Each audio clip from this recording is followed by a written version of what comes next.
Thank you again for joining.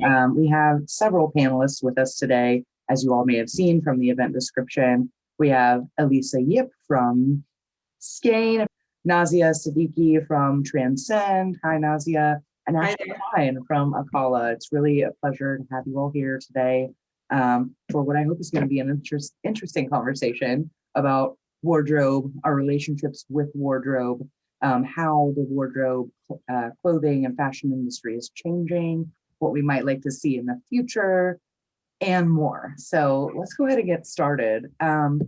This first question is actually for everyone. So I don't know if we want to take a round robin approach. Also, just for housekeeping, as individuals are speaking, if we can mute our microphones if we're not speaking directly, that might help with audio quality. Something that I've been thinking a lot about, especially in the context of us being in the Pacific Northwest. I specifically am in Washington. I know a couple of you are as well. So we're in the Evergreen state. And Evergreen as a concept, as a term, we hear it in marketing in reference to content. We've also heard it tossed around in conversations about wardrobe in kind of a seasonless or circular model. You've probably heard those terms. So I thought we might just dig in on that piece. What does sustainable style mean to you? Or what would an evergreen approach to fashion look like for you personally and professionally? Ashley, I'm going to have you go first up because you're on screen here. Sounds great. Thank you, and nice to be with everybody today. And it's also great to be welcomed here in Seattle, I will say. I've only been here 3 years. I've gradually moved out west. I'm from the Midwest originally, so we love it here. We love being out west. And there's definitely that focus and that support for sustainability and evergreen practices, or circular, if you will. I think when it comes to fashion, sustainability kind of has this giant umbrella. I feel like it's just getting bigger and bigger each year. But I think it's really easy to start. It can start with what's in our own closets. We can take a look and see how we can make those pieces that we have, that we cherish, last longer. And then kind of take step-by-steps to approach how we purchase new items in a more sustainable way, whether it's the materials, whether it's looking at how the pieces are made, and then also looking at if they can be timeless and versatile, so you can add them to your closets without necessarily falling captive to, as we say, trends. Elisa, how about you? Would you like to weigh in on sustainable style and evergreen fashion? Yes, I've been in the industry for 20 years, so I've seen, from just having a handful of designers to like fast fashion to fast fashion slowly dying to what it is right now. So I've participated in designing some fast fashion as well, and which it was kind of like eating me inside. I'm like, oh, it's not what I believe in. It's not what personally, and so when you transfer that to professionally, it's like it's even harder. So I knew that when I left my old job, that if I was going to create a brand, it needs to be sustainable. And how do I define that? Is that like Ashley was saying, styling, having how you can prolong a piece of clothing for much longer based on style. So classic, basic, elevated basic pieces that you can wear over and over again and layer and restyle, not given into the trend. And another part of sustainability, how I see it, is buying less, but buying better. Because we always have to replace our clothing. Nothing lasts forever, right? There's several ways, different channels you can buy, you can purchase to help the planet, such as purchasing used clothing or rental. But if you do have to buy and you want to invest into pieces, it would be more basics for me. And then that's how my brand is starting, is to having modern pieces with a bit of a twist, and to hopefully to offer some of the best quality, well-made garments out there so that it can last for much longer. There is a distinction, at least in my professional opinion, my observations, a distinction between fashion and style. The fashion to me is kind of the narrative and the industry and the trend setting, mechanisms like the media and those kinds of messages that we see around clothing. Whereas style, again, in my opinion, is a really personal thing. Yeah, I don't know, Nazia, as you're listening here too, if you want to weigh in on maybe fashion versus style and the sustainability piece as well, that would be great. Yeah, absolutely. Thank you for this conversation again, Maggie. I'm happy to be part of the panel, and this is an amazing conversation already, so appreciate that. This is such a great question because I do agree with you that style is so individual, and it truly depends on, what each of us feels when it comes to our own personal style. And thinking through sustainability and how we can each incorporate that concept into our style, it's going to be so unique, right, to individuals. And I feel like for me personally, it's all about really going back to my closet and looking to see how I can style different things differently, and perhaps using the same pieces over and over, but a different top with a different skirt, sometimes with a pair of pants. And then also sharing. So I have 3 sisters, and we constantly are shopping each other's closet. They're on the East Coast, so every time I visit them, which hasn't happened in a long time, but when I do, it's I always come back with clothes that I borrow from them. I think the other ladies just mentioned that when you are making those purchases, really being thoughtful about what is being bought and not just going off of a trend, which could be fleeting and in the moment. So really being mindful about each piece and investing more into it rather than just with the intention of wearing it a couple times. Maggie, I've moved around a little bit in my lifetime. So, I've been in several places depending on different parts of my life. I was born in India, and so I lived there in the early years of my life. And when we went shopping there, it was more around, starting the process from scratch. And I actually designed my own clothes. When you go to the markets or the bazaars in India, honestly, it's a slew of small businesses kind of all in one place. So you get to go pick out your fabric, and you're picking out your laces and buttons, all of the details, and go to the tailor then and actually design how you want the outfit to look. So that's kind of how I started out in my life. That was my process for picking out clothes. Very different from how it is now, of course. So it's evolved. Of course, after moving to the US, it's now there's limited options that are within the stores. So you go and pick out the best thing that probably comes closest to your style. So it's a little bit of that. And to your question about fast fashion, for sure, right? As a consumer, I was very much into the H&Ms and the Forever 21 and Zara when that was all the rage. And it was exciting because you could go and find really cute stuff for fairly cheap prices, not realizing why it was so cheap and not really understanding the behind the scenes that goes into it.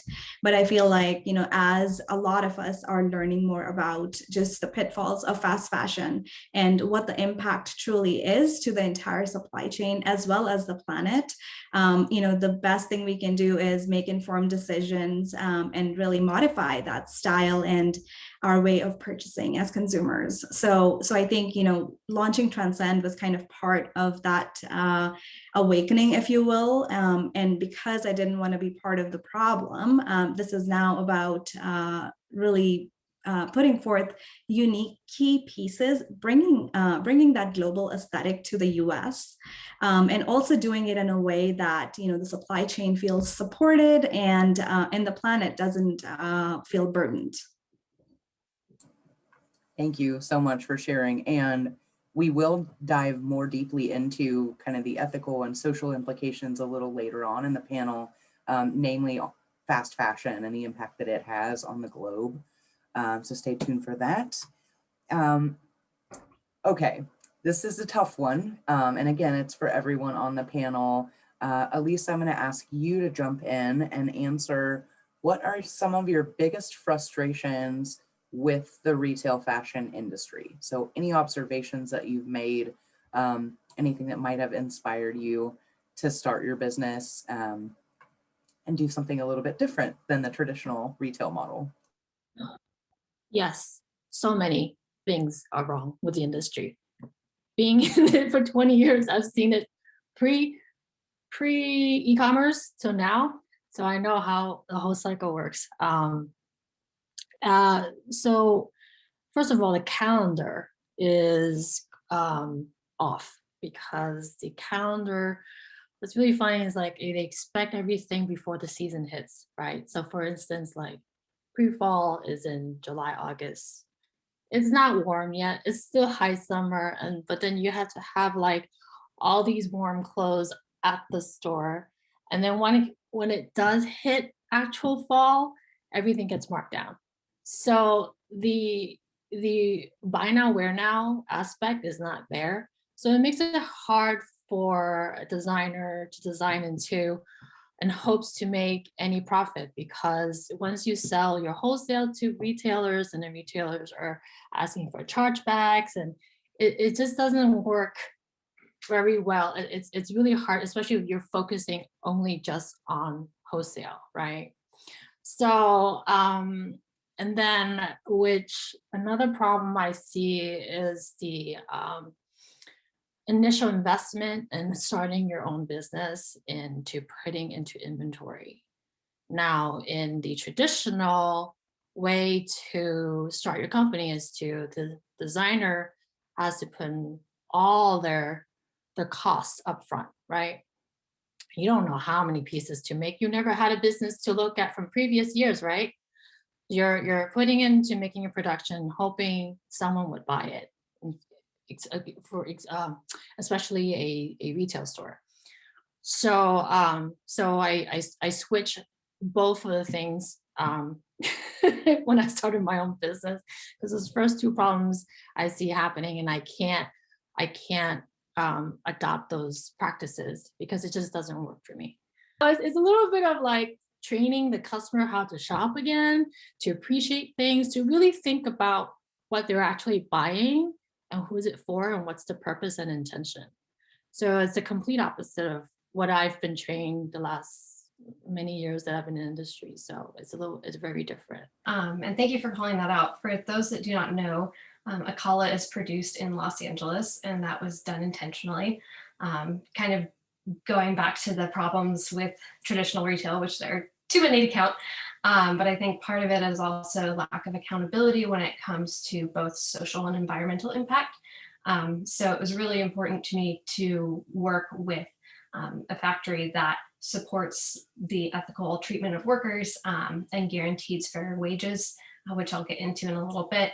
But as far as the fashion scene goes, I honestly have only been down there a few times. I went initially in 2017 to do some scoping because I already had plans to start a line, but I hadn't really forayed into what it takes.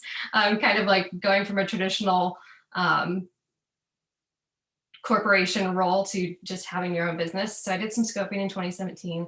And then I've been down a couple of times for trade shows at LA Textile, doing sourcing, looking at dead stock options.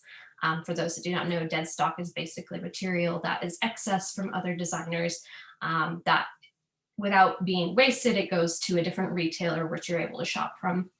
And the garment scene down there is very huge. It's a very big network. I feel like there's more and more that I learn each year. Even the sources and the suppliers and the vendors that are possible to work with, it's kind of like word of mouth. Somebody, if you work with this person, they're like, oh, you need to get a hold of this person. So it's kind of a web, to be honest. But I do feel like there are a lot of opportunities within the industry there. There's a lot of talent, but there's also the need for fair treatment. I don't know if you guys happen to be familiar with SB 62, which is proposed from the Garment Workers Center or Garment Workers Protection Act. Sorry, my bad.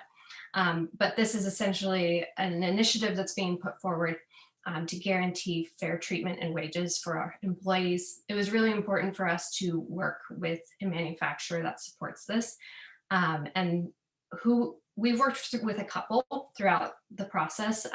With your debut season, you kind of test out which places work. And all of them, fortunately, guaranteed minimum wage or above. And who we're working with now pays above minimum wage to their employees. And this is important because another traditional thing that is happening in Los Angeles, although very under the radar, is something called piece rate, where workers are only paid based off of how many pieces of work they complete in a day. So for instance, if your job is to sew a hem on a pair of leggings, you're only paid for how many hems you do in a day, not necessarily a full guaranteed minimum wage. So yeah, I highly recommend everybody look into SB 62 and you can sign the petition. But yeah, it was really important for us to work with a manufacturer that supported this, that we could trust. And then in a post-COVID world, go visit and be able to engage with the workers. Because really at the end of the day, making clothing is a lot of work. It's a skill. I mean, I have such respect. I went to school for fashion design and it would take me hours. And granted, these are all professionals. So at the end of the day, they need to be compensated fairly and treated with respect, because they're ultimately the crafters of what we're wearing every day. So yeah, there's a lot going on in LA. I highly recommend everybody check it out, but there's also a lot of work to do to make sure that we guarantee that people are treated fairly. We hear about overseas productions and just all the outsourcing that has happened over the years from even for Western brands. And that has led to a lot of social and economic impact, not always positive, right? There's a lot of negative impact to local economies in South Asia. And the kind of aesthetic that I have for my brand, it's actually, we work directly with artisan communities from India, where they're doing a lot of meticulous hand embroidery and print work. So, our goal is to not be part of that problem that already exists, but instead be able to provide a platform for these artisans to give them that spotlight that they deserve, because this work is just gorgeous and I am obsessed, and I'm definitely biased, but yeah, I mean, I think they do such amazing work. So my goal as part of Transcend is to put a spotlight on that work and really make sure that they are feeling like they're taken care of as part of my supply chain.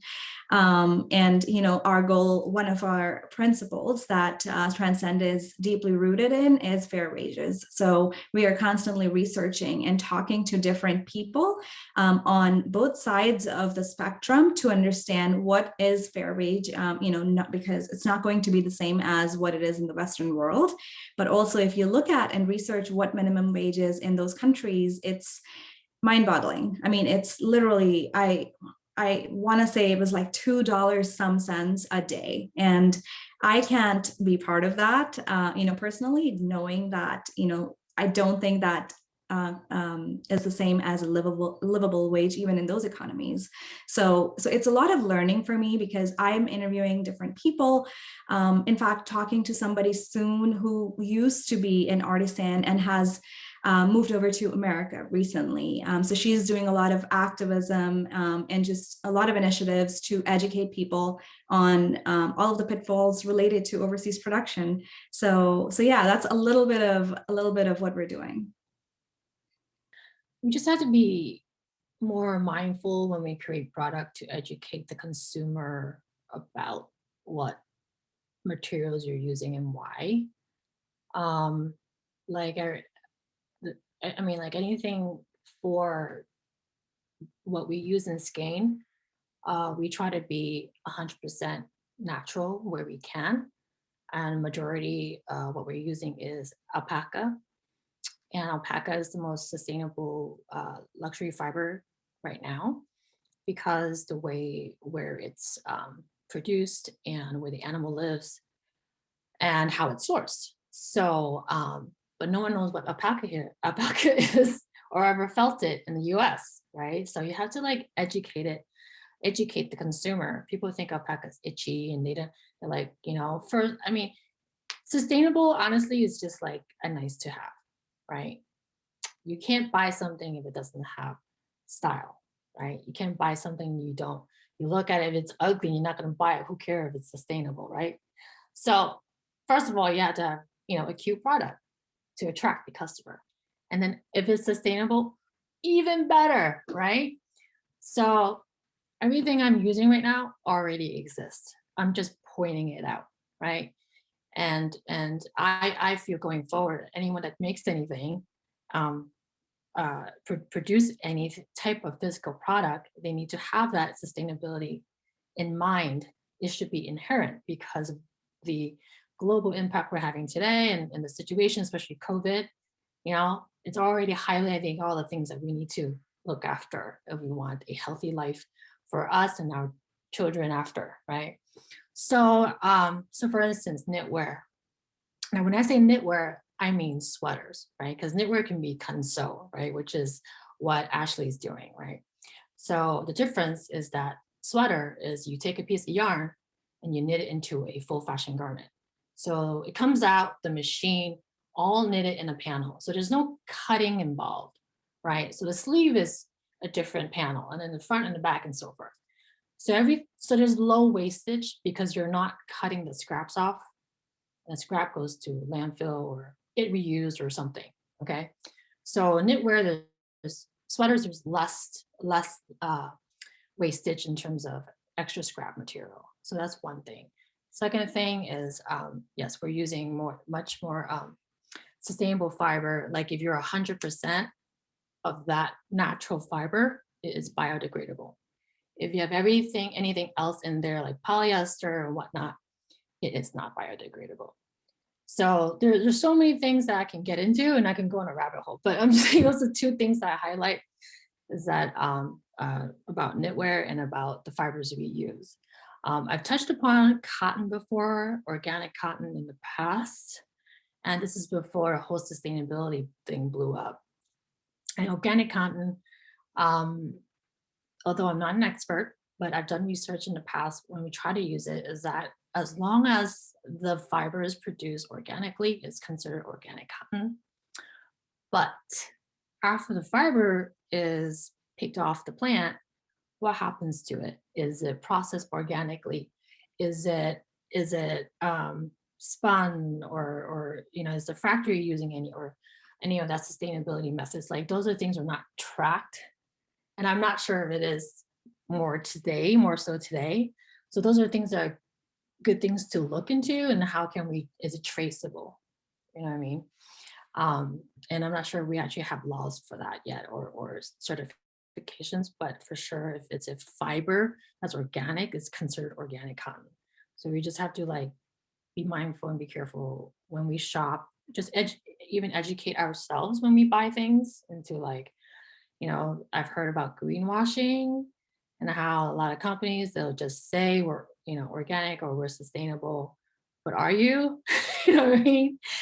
So yeah, there's so many things I'm still learning, and I want to be better, and I'm not 100% with my brand yet where I need to be, but every day I'm trying to adopt into adding more of that sustainability and environmentally friendly aspects into my brand. To me, it's so promising, just the conversations that we're having now. And I feel like we truly are headed in the right direction, just having these conversations. And there are so many new brands that I'm learning about every day that are just pushing the envelope and pushing the boundaries. And I think, to me, the vision for a sustainable future is really where a lot of these new brands without any baggage are able to push that boundary and establish rules within the fashion industry.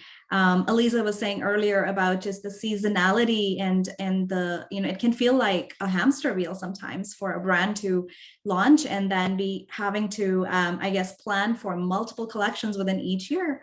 And again, what she mentioned there was clothes are coming out of season, and then they're heavily discounted when they're actually in season. So, with that, I feel like we are already acknowledging that there is a problem. And with each of these new brands, working to fix or resolve a lot of these different problems in different areas is really what's going to get us to a better future. My own history with fashion is very I don't know. It's probably very common, actually. I'm from a very small town where the only place to shop was like Target and Kohl's. So that's where you shopped. And occasionally we would drive like 45 minutes and I get to shop at like Hollister, which was a big deal. So that was in the 90s and the 2000s. But then in the mid 2000s, we had the recession, and I was in school at the time. I was in college, and the only options you had when we had a loss of income in the family, and I still needed something to wear. So, and a lot of people have that situation, and I had it for years, and so you still want to look good and feel good, but you need something to wear. And then in the last few years, I've really thought about shopping more mindfully and ethically and sustainably. And there are more brands that are coming out with initiatives, which is great. You know, it takes a lot of us collectively moving the needle forward. However, sorry, I need a glass of water really quick, you guys. I'm like drinking like a fish over here. Thank you, Maggie. Cheers. But also at the same time, those that are putting out sustainable branches aren't necessarily size inclusive, or they're kind of like testing the waters to see if consumers will like it without really going all in. And I think that's the responsibility really of the industry and what I'm trying to do with Akala as well. I know Lisa said this earlier, with not just doing one aspect and then claiming you're sustainable or greenwashing, but really evaluating end to end, from your design process to reducing your waste, to designing pieces that can be more circular or last longer in your closets. That's an impact as well. But also, one thing I'm trying to do with Akala is make everything as size inclusive as possible. I'll be going up to size 4XL in the next season, with anticipations of growing the offering even further. And I also chose to do direct to consumer as well to keep the price point a little bit more accessible while still being able to manufacture in the US. There's a lot that goes into accessibility, but I think at the end of the day, it's how do we reach more people? How do we educate more consumers, to get them not only excited about sustainable fashion, but that they're able to participate in it. Which makes me think of the true cost, right? Not only the film, but actually in practicality too. What is the cost of manufacturing these products? And the cheap prices that we're used to seeing reflect a devaluation of humanity, right? Fair treatment, and of course the sustainability piece as well. Elisa, how about you? Do you want to weigh in and kind of paint the picture of what your ideal vision for a sustainable future in fashion looks like?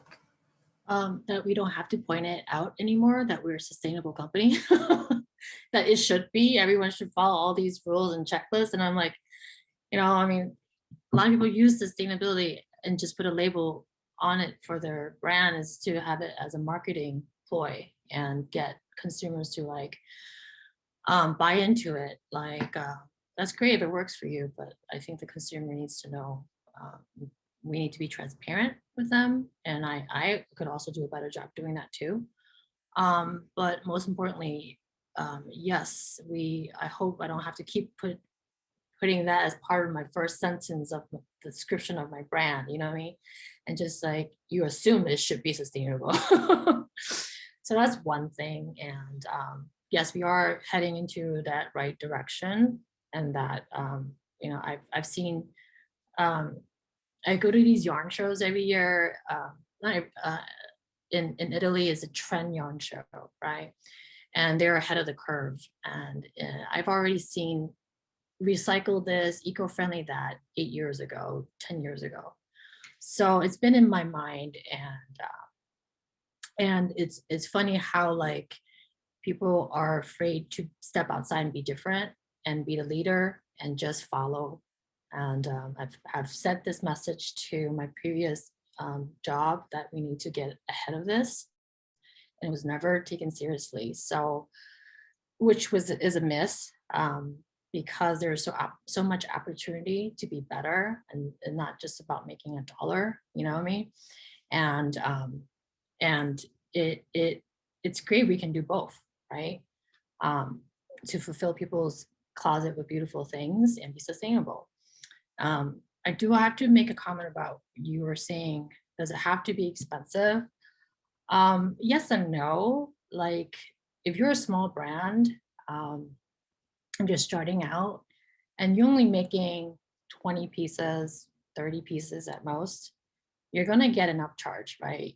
And your upcharge is gonna affect your cost, and it's gonna affect your retail. So it's really difficult to be cheap and be competitive to larger companies that have larger volumes that can go down to price. And I'm sure you guys can speak to this, right? Because, and especially, like, you look at the label, if it's 100% natural material, obviously it's gonna be more expensive. If it's blended with like crap, like acrylic and polyester, like, it's like, I get goosebumps just talking about it, because I try to stay away from any of those blends, personally, and in my own brand. So like, so when a brand says, oh, it's cashmere blend, and when it's 5% cashmere, 95% acrylic, you're really not buying anything cashmere blend. It's just like the scraps off the floor, right? So really, just like, when you buy something, really educate why, and ask yourself, why is this so cheap? Compare that to something else that's more expensive, and just really need to teach yourself, and us as, people that make product, design product, need to, again, educate our consumers. Yeah. Okay, a little bit of a wild card, total pivot, just to kind of close us out. We're talking about our relationships with wardrobe and the fashion industry, and how we're working to address some of the issues and problems that we've observed growing up as our relationship with style has evolved. I would love to know from each of you, this is not even on the pre-interview, you're not going to find this question. I want to know what your all-time favorite clothing purchase was up to this point. All-time favorite. And I mean, don't skimp on details either. I want to know where you got it. You can share how much you paid for it if you'd like, the last time you worn it, anything you'd like to share.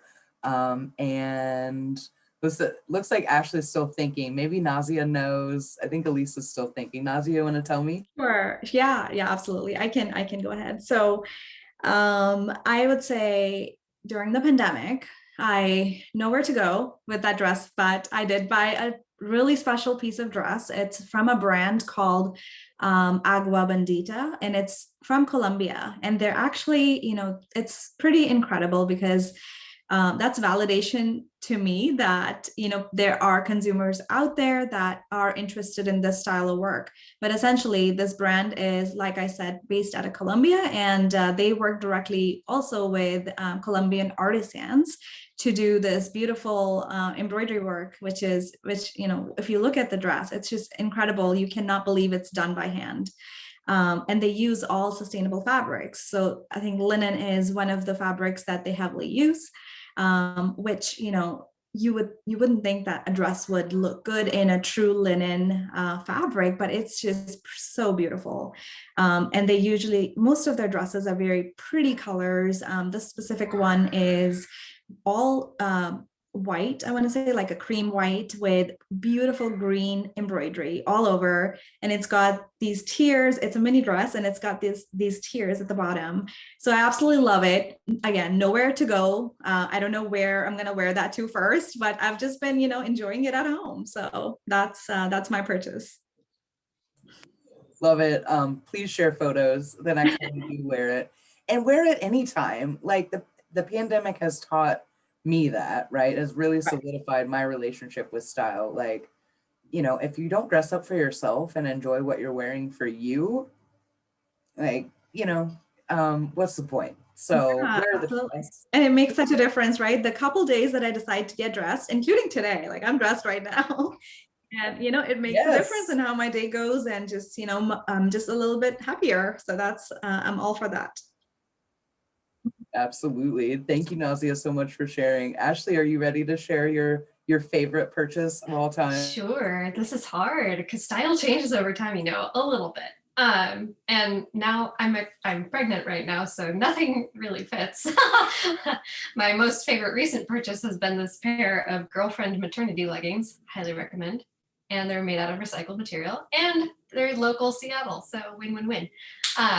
But the first thing that came to mind, I'll just be straight up honest, it was a piece I bought in college in 2009, yeah, off a sale rack at Anthropology, and it is a tiered pleated dress. It's probably polyester, I don't know, but it's kind of an A-line shape, and I actually can still wear it now when I'm pregnant, which is great. But I've had that dress, oh gosh, over a decade now, and every time I wear it, there's always compliments and I always feel lovely in it. And I really think that's the relationship we should have with our clothes, is that they bring us joy. When we do purchase things, it's mindful and thinking forward on how they'll last in our closets. And then at the end of their life, can they either be circular, biodegradable, or can they be given another life, whether it's through resale or a donation? So yeah, that's my honest answer. Love it. Love it. Thank you so much for sharing. What about you, Elisa? Last but not least. It's hard to choose, like Ashley was saying. Okay, I have two. One, I bought in 2006 and I still have it. And it's a Max & Co. Camel coat that has like a raincoat, like a trench coat style, right? Super classic, you know, like that camel, like Ralph Lauren camel. I still fit it today. Yay. So I was 20 something years old. So I paid $300 for it. And it was a lot of money for me at that time. And it was already on sale too. So I'm like, okay, I see myself wearing this for a long time. It's a classic piece. It's a reliable piece. So that's why I bought it. And it's my go-to. And there aren't anything else that actually can replace it. It's very special to me. And another one I want to just point out is that I paid $600 for a pair of Tamara Mellon knee-high, over the knee flat boots. And is gorgeous, made in Italy, right? It was on sale for $600. It was originally $1,000. And I was like, you know what, I'm gonna wear this for a long time. And I did that retail math we were talking about, how I can justify how many times I wear it per cost, right? And we'll probably get into that later, but that's how I shop. I buy, especially nowadays, things that I can wear for years to come. And I take really good care of it and make sure I exercise and I can still fit into it. I guess exercise and self-care is part of sustainability in a broad context too. Like, we've got to take care of ourselves. We have to take care of our clothes, right? Make it last. So Elisa, you did mention cost per wear. I just want to kind of set expectations for anyone who's watching. You will hear more about that, cost per wear. Just as a general concept, right? The ladies have shared when they purchase these items. Ashley and Elisa, namely, have had these items for over 10 years. So just imagine loose calculations, right? Over time, how many times have you worn the item? So that's a figure, that's a value, whatever that number is, divided into what you have paid for it, right? And that's super simplistic. We're gonna, like I said, we'll get into more detail on cost per wear later on in the event. Stay tuned for that. And just, again, challenge yourself to do some research. What is cost per wear? What is the true cost that you're investing in items, but then again, what's the value? What's the return on that investment over time as well? Again, I want to say thank you to all of the panelists today. Elisa, Nazia, Ashley, it has been such a pleasure getting to know you all more and picking your brains about sustainability and fashion, the intersection of those two topics. It's been a pleasure to host you. I'm really excited to have you all as part of this event. Let's celebrate style, sustainability and style, continue to do that as only we can in the Pacific Northwest, and stay tuned for more.